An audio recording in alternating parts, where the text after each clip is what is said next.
I think the secret for me to letting go of those kinds of perfection ideas, I mean, I've had such a long experience with that. And I got to the point where I was very comfortable allowing everybody else to not be perfect. And there was still a leftover of, but I should be. And when I started really looking at the standards for myself, I could see, I mean, sometimes I could see the origin of them.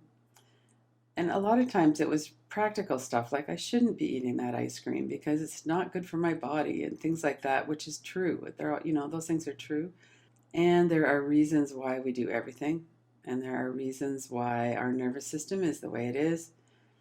And most of that kind of not meeting some perfection, it's the standards, number one, are unrealistic and not even reasonable for a human being to meet those kinds of standards. Like for a long time, I was like, I should be awake and aware of every moment. That's not really practical. I need to also focus on other things, not just awareness.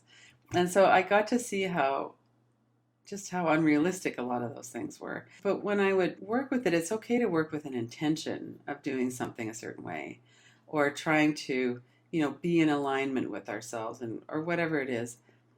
And we need to really keep that kindness and that compassion piece alive because none of us are perfect and none of us, it's not part of the human being, it's not part of the human experience to be perfect. And when we shame ourselves for not being perfect, then we just create this toxicity inside.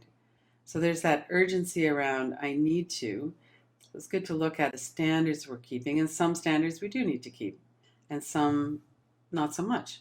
But whether it's a valid thing or not, we can always work with kindness for ourselves because it feels horrible when we're out of alignment or when we're not meeting our own standards or when we're noticing the anxiety, noticing not sleeping the night before.